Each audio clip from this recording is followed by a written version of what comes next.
On est toujours ensemble sur France 24. Bonjour, bienvenue si vous nous rejoignez. On va plus loin dans un instant avec Ziad Limam qui va nous rejoindre, le directeur du mensuel Afrique Magazine, et qui sera face à Bruno Darou de la rédaction de France 24, chroniqueur international ici même. Bonjour Bruno. Bonjour Raphaël. Et au sommaire, un cessez-le-feu vu comme une capitulation, celle des séparatistes arméniens du Haut-Karabakh au lendemain de l'intervention de l'armée azerbaïdjanaise dans cette enclave disputée. Son intégration définitive à l'Azerbaïdjan est au menu des discussions prévues demain dans le cadre de ce cessez-le-feu. Emmanuel Macron lui demande à Bakou des garanties de sécurité.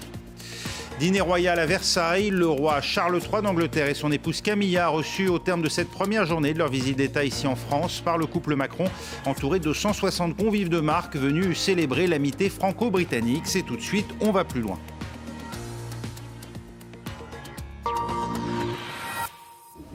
Il aura fallu donc moins de 24 heures à l'armée azerbaïdjanaise pour atteindre son objectif, la capitulation des séparatistes arméniens. Ils acceptent de déposer les armes et surtout de négocier la réintégration du Haut-Karabakh à l'Azerbaïdjan.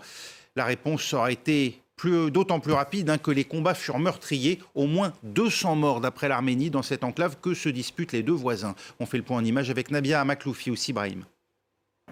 Partis à la hâte, ils n'ont pris que le strict nécessaire. Évacués par des soldats russes, ces femmes, ces hommes, ces enfants sont accueillis dans cet abri. La vie de ces civils a de nouveau basculé ce mardi lorsque l'Azerbaïdjan lance son offensive militaire sur le Haut-Karabakh, une enclave majoritairement peuplée d'Arméniens que Yerevan et Bakou se disputent depuis des décennies. Après 24 heures de combat, les séparatistes arméniens ont cédé. Ils sont prêts à négocier leur réintégration à l'Azerbaïdjan. Un accord a été conclu sur le retrait des unités et des militaires restants des forces armées de l'Arménie et sur la dissolution et le désarmement complet des formations armées de l'armée de défense du Nagorno-Karabakh. Cette reddition est une victoire pour le président Aliyev dans sa volonté de reprendre le contrôle de cette région, théâtre de deux guerres, l'une de 1988 à 1994, l'autre à l'automne 2020. Les unités des forces armées arméniennes quittent le territoire de l'Azerbaïdjan et les groupes armés arméniens illégaux sont libérés. Les armes et les équipements lourds sont livrés en parallèle. Il a été assuré que les processus énumérés seraient menés en coordination avec le contingent russe de maintien de la paix. Un accord de cessez-le-feu auquel le Premier ministre arménien n'a pas pris part. Ses opposants l'accusent aujourd'hui d'être responsable de cette défaite.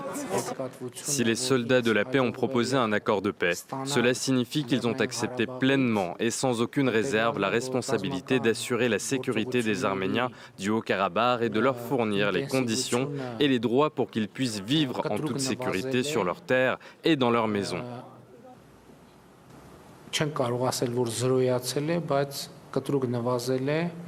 Des discussions sur l'avenir du Haut-Karabakh et des Arméniens qui y vivent se tiendront ce jeudi en Azerbaïdjan entre les représentants de la population arménienne et les autorités azerbaïdjanaises. Bruno Darou, des négociations sur la réintégration du Haut-Karabakh à l'Azerbaïdjan qui vont donc se dérouler demain jeudi dans la ville azerbaïdjanaise de Yevlar. Le sort du Haut-Karabakh est d'ores et déjà scellé.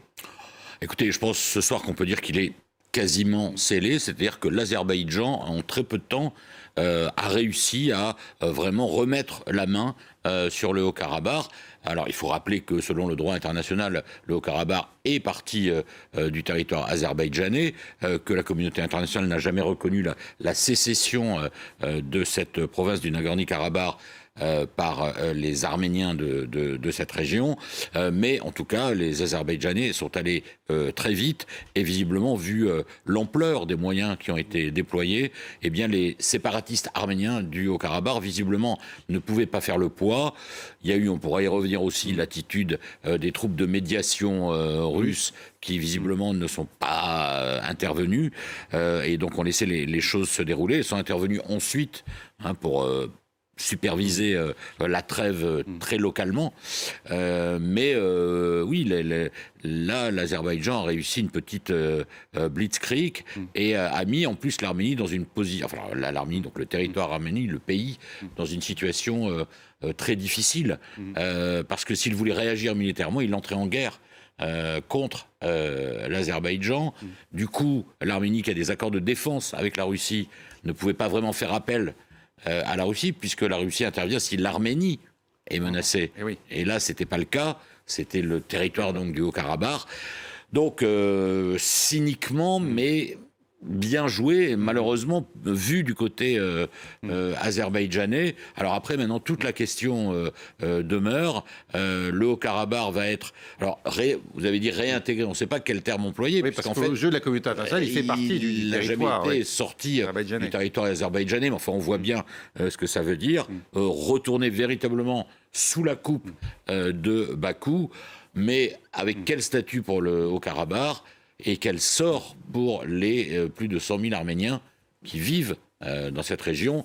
On a vu notre correspondante à Yerevan nous disait qu'à Stepanakert, la capitale, il y avait déjà beaucoup de monde à l'aéroport, donc déjà beaucoup de familles cherchent à fuir. Voilà, si ça devait déboucher sur une forme de nettoyage ethnique, là, évidemment, ce serait beaucoup plus grave. Direction Yerevan, justement, on retrouve Régis Janté sur place pour France 24. On a entendu, Régis, aujourd'hui, côté russe, le porte-parole du Kremlin, Dmitri Peskov, parler, en ce qui concerne le Haut-Karabakh, d'une affaire intérieure à l'Azerbaïdjan. Aujourd'hui, le sort du Haut-Karabakh est acté côté russe et même côté arménien.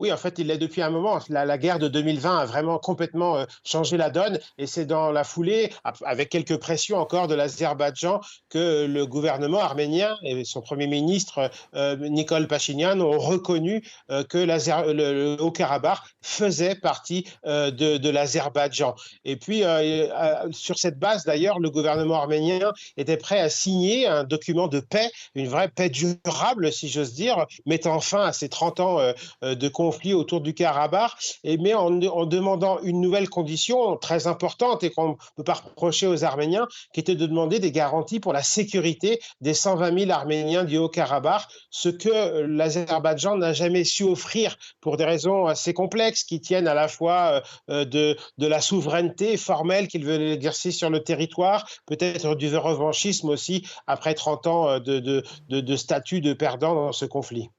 En tout cas, ce qui alimente aujourd'hui les critiques contre Nikol Pachinian, le Premier ministre arménien, cette inaction à l'occasion de cette crise éclair, il est accusé par ses opposants d'avoir abandonné à leur sort les séparatistes du Haut-Karabakh. Oui, mais alors ça, c'est vraiment de la politique intérieure arménienne. Qu'est-ce qu'on fait? L'année 2020 a montré que le rapport de force militaire était complètement à la faveur de l'Azerbaïdjan, et les gens qui critiquent Pachinian à ce niveau-là, en fait, oublient de revenir sur leurs propres erreurs du passé, puisqu'à la fin des années 1990, le choix a été proposé par le premier président de l'Arménie, qui s'appelait Levon Ter-Petrosyan, en disant nous sommes 3 fois moins nombreux que les Azéris, nous sommes beaucoup moins riches, nous n'avons pas de pétrole. Maintenant que nous avons gagné la guerre, il faut négocier, faire des compromis, des concessions autour du Karabakh. Ça n'a pas été fait. Les positions maximalistes l'ont emporté par des gens qui aujourd'hui défient M. Pachinian dans la rue. Et en fait, c'est cette politique qui a conduit à la perte du Karabakh et aux conséquences que nous sommes en train de vivre. Merci Régis Janté, en direct d'Erevan pour France 24. Et Ziad Limam nous a rejoint. Bonjour Ziad. Bonsoir. On circule mal dans Paris ce soir, notamment en raison de la venue du roi Charles. Et oui, alors il n'était pas encore là, le roi Charles, hier, mais en tout cas, ici, aujourd'hui, c'est certain, on en parlera dans un instant. On évoque donc cette question de l'Azerbaïdjan et de l'Arménie. Position maximaliste, nous disait à l'instant Régis Janté, qui se traduit aujourd'hui finalement par une défaite assez nette d'ailleurs. L'Azerbaïdjan assure vouloir une réintégration pacifique du Haut-Karabakh dans le cadre des négociations qu'elle est parvenue à imposer aux séparatistes et qui se dérouleront à partir de demain. La France, de son côté, par la voix d'Emmanuel Macron, réclame ce soir des garanties de sécurité pour ces Arméniens. Quel avenir pour les Arméniens qui y vivent Ziad Limam, est-ce qu'aujourd'hui, il y a encore un avenir pour eux? Est-ce qu'on est à la veille d'un grand exode, sachant que des familles azéries ont également dû quitter ce territoire lors des précédents traités de paix, et on imagine leur empressement à leur tour pour y revenir? Non, c'est clair qu'on va vers quelque chose d'humainement très difficile et très cruel, avec des déplacements de population probables. Je crois que il y a eu une promesse de ne pas déplacer, mais on verra comment ça se passe. Ce que je trouve assez frappant dans cette histoire, c'est qu'en ce moment, la loi du plus fort s'impose. C'est-à-dire que là, il y avait clairement du côté azéri une décision, une volonté, l'armée, les équipements. Les Russes n'ont pas soutenu leurs amis, ou on dit une phrase très bizarre, ils ont dit c'est un problème interne. Oui, une affaire intérieure. C'est une affaire intérieure, donc voilà, on a appelé à l'aide les Européens, les Français, qu'on dit bon, là on a d'autres soucis. Donc on voit bien que voilà, c'est la loi du plus fort. C'était un objectif... c'était un objectif national pour les Azéris, cette récupération. Donc on en est là. Maintenant, tout ce que je pense que la communauté internationale peut faire, c'est soutenir du mieux possible ce passage qui peut être vraiment très difficile sur le plan humain.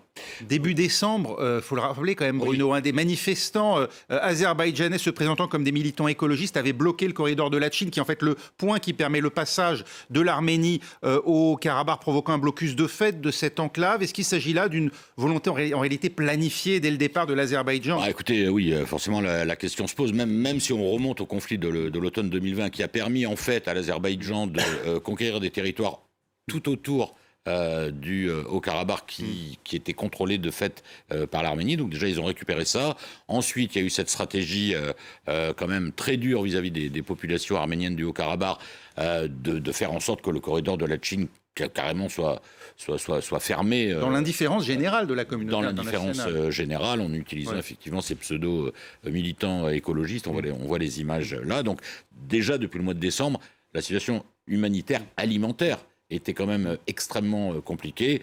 Et puis là, cette opération motivée officiellement par une riposte antiterroriste, une mine qui a explosé. De toute façon, le Haut-Karabakh est un des endroits de l'ex-URSS où il y a le plus de mines, donc on ne saura jamais la vérité. Mais en tout cas, une opération très rapide, des séparatistes arméniens laissés à leur propre sort, une communauté internationale effectivement préoccupée par d'autres choses, même si la France a été quand même un des pays qui a réagi très fermement par communiqué. Bon, mais c'est déjà mieux que rien.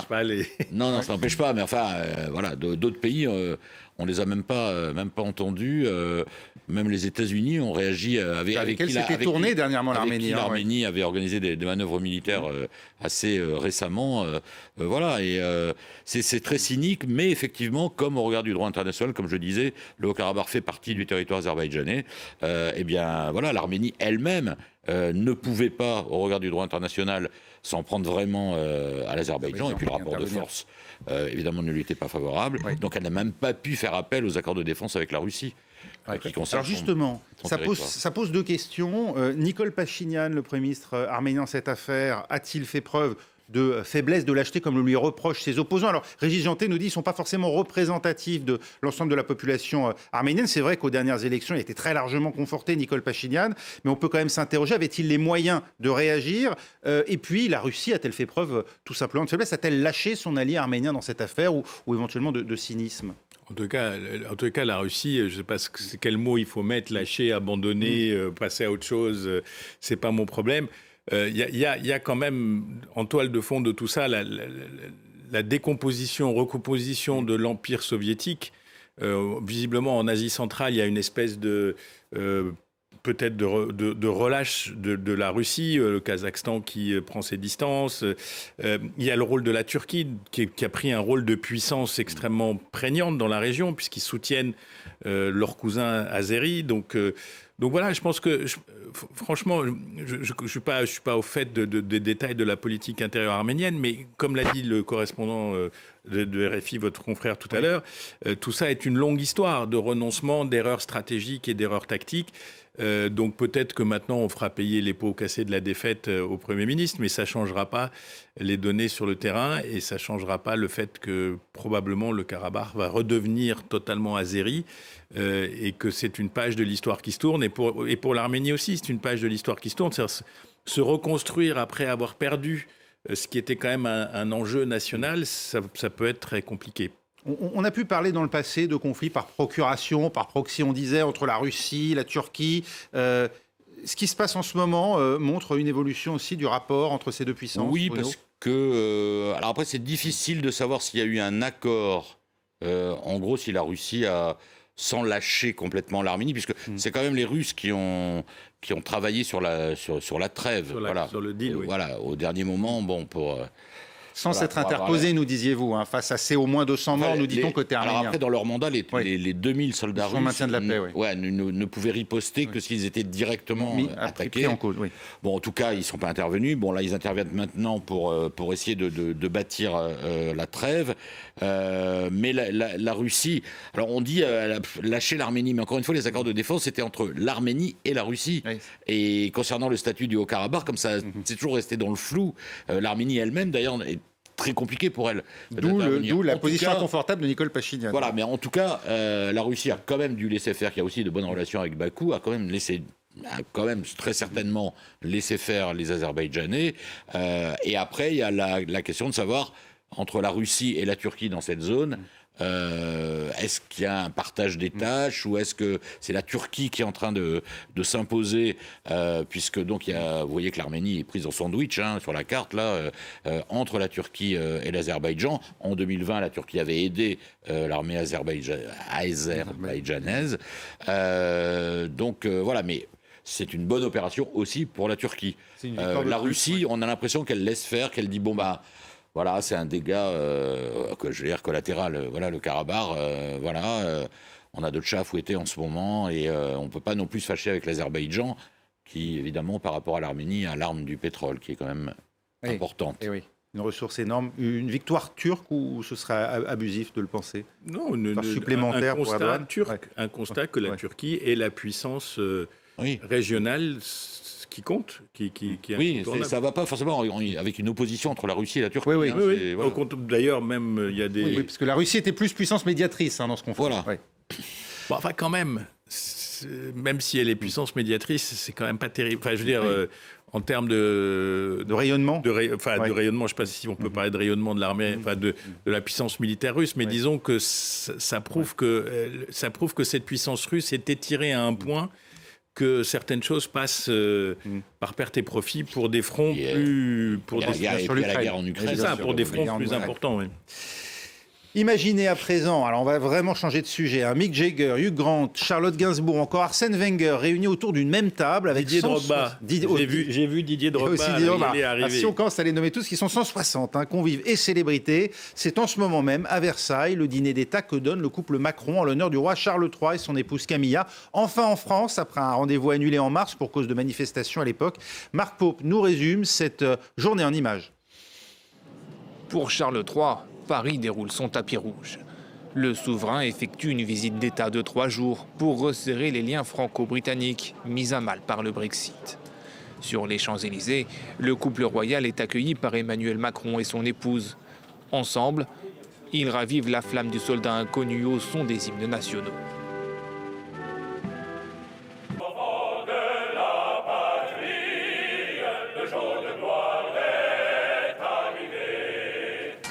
Dans le ciel, la patrouille de France et les Red Arrows britanniques ponctuent la cérémonie. S'ensuit une longue séquence auprès d'anciens combattants, ainsi que des personnalités politiques françaises. Féru d'écologie, le roi Charles s'entretient quelques instants avec le ministre Christophe Béchu. Emmanuel Macron et Charles III descendent ensuite les Champs-Élysées. Pour l'occasion, l'avenue a revêtu les couleurs des deux pays. Charles III s'entretient ensuite en privé à l'Élysée avec Emmanuel Macron, avant un dîner d'État au château de Versailles, en présence de 160 invités. Francophiles et francophones, comme la reine Elisabeth II, le roi Charles devrait rappeler l'affection que sa mère portait à la France. Programmée au printemps, la visite d'État de Charles et Camilla avait dû être reportée à cause des importantes manifestations contre la réforme des retraites. Vive le roi! Vive le roi! Voilà, en entend vive le roi en France en 2023. C'est un symbole fort, c'est une figure importante, la figure du monarque britannique ici en France. Alors la personnalité de Charles, puis plus généralement, alors c'est un peu les frères ennemis, mais voilà, il y a eu quand même des couples très forts, alors pas forcément d'ailleurs des figures de la royauté, mais il y a eu Churchill, De Gaulle, enfin il y a eu quand même des qui n'ont pas toujours été amis d'ailleurs, mais en tout cas qui ont incarné un lien très fort entre ces deux pays. C'est important pour la France de recevoir aujourd'hui Charles III. C'est important symboliquement pour les deux pays, mais ça répond quand même à un agenda politique. C'est-à-dire que Charles III n'a pas, même s'il aime beaucoup la France, n'a pas décidé tout seul de cette visite d'État qui devait être la première sa première visite d'État à l'étranger après son couronnement. Bon, visiblement, le climat un peu révolutionnaire en France à l'époque l'a dissuadé de faire le déplacement et c'était accepté par Paris. Mais oui, Londres a besoin, en étant un peu sérieux, Londres a besoin de se rapprocher de l'Union européenne. En tout cas, c'est la volonté de Rishi Sunak de tourner un peu la page de ces années de tension post-Brexit, et notamment avec un pays important comme la France. Le roi est aussi allé en Allemagne. Donc, vous voyez, avec les deux pays les plus importants, on va dire, de l'Union européenne. Et puis, il y a toujours et la France a besoin aussi que les relations s'améliorent avec le Royaume-Uni à cause du dossier des migrants, à cause de l'importance des échanges commerciaux, culturels avec la Grande-Bretagne. Et puis, la pêche aussi, il y a la spécificité de l'histoire de ces deux pays, de ce vieux couple qui s'est beaucoup déchiré, s'est rabiboché, ont été des alliés, qui ont été les deux grandes puissances jusqu'à la Première Guerre mondiale, avec des empires. Il y a des parcours un peu similaires, et puis qui, toutes deux, après la Deuxième Guerre mondiale, sont un peu tombées de leur piédestal, merci. Donc voilà, et il y a toujours de toute façon une espèce d'exaspération, je ne vais pas dire haine, fascination, c'est exagéré, d'exaspération, fascination entre ces deux pays, et pour l'Angleterre notamment. Quand on a vécu en Angleterre, on réalise que pour les Anglais, c'est beaucoup plus vrai là-bas. La France, c'est... Vous avez été, quoi, c'est voilà. Même à Londres. Et la France, c'est le pays voisin le plus proche. Ouais. Donc ça a toujours été le danger le plus proche, ou l'ami le plus proche. Voilà, c'est moins vrai pour la France, parce qu'elle a beaucoup d'autres pays autour. Mais pour les Anglais, il y a ça. En tout cas, il y a la volonté de part et d'autre, et de ce point de vue, cette visite s'inscrit quand même dans tout le processus qu'on observe depuis quelques mois, avec le sommet franco-britannique du mois de mars, avec le fait même qu'Emmanuel Macron ait reçu le leader de l'opposition travailliste, dans une volonté d'apaiser et de relancer un peu les relations. Zadimam, est-ce qu'on peut donner à cette visite une signification politique, autre que simplement symbolique? C'est quand même la figure du roi qui n'est pas censée être une figure politique au Royaume-Uni. Et puis, est-ce que cette venue, alors elle avait été annulée une première fois pour cause de manifestations, mais est-ce que ce faste n'est pas un peu décalé dans une période où ici en France, on tente quand même de juguler les prix, on en parle matin, midi et soir, et c'est quand même la préoccupation première des autorités. D'abord, il est chef d'État, il n'a pas de rôle politique, mais il est chef d'État, donc il a un protocole qui est lié à son rang. C'est une visite d'État, il y a un protocole particulier des visites d'État, donc bon... après, on peut rentrer dans la discussion de réseaux sociaux, de savoir si le prix de l'assiette vaut tant ou tant. Moi, je pense que tout ça, c'est un peu épiphénoménal. C'est-à-dire que la France accueille le roi d'Angleterre pour une de ses premières visites d'État, et donc on y va, on fait le protocole qu'on doit faire. J'aime bien le symbole, je trouve toujours marrant le symbole du Versailles, où comme la France républicaine se réinscrit dans son histoire monarchique quand il le faut pour accueillir les monarques. Bon, c'est pas inintéressant. De Vladimir Poutine à Versailles. Oui, mais en soi-même, Vladimir Poutine étant un peu tsar de toutes les Russies, ou se prenant pour tel. Donc c'est pas inintéressant, et je suis assez d'accord avec Bruno sur le fait que ça a des vrais sens politiques. Faut pas oublier qu'il y a pas si longtemps... on a un Premier ministre éphémère de Grande-Bretagne qui a dit la France, c'est pas forcément nos amis. Oui.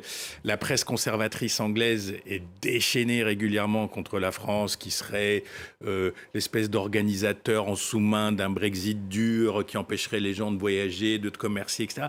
Donc il y a quand même dans certains pans de la société britannique une espèce quand même de fixette française. Et ça existe en France aussi. Oui, mais on est, comme tu le disais, on est moins préoccupé par les Anglais que eux le sont par nous. C'est vrai.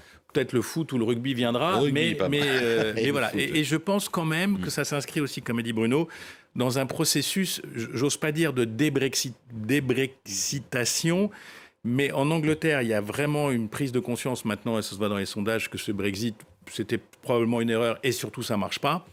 Et donc, il y a tout un espèce de mouvement politique discret sur la pointe des pieds.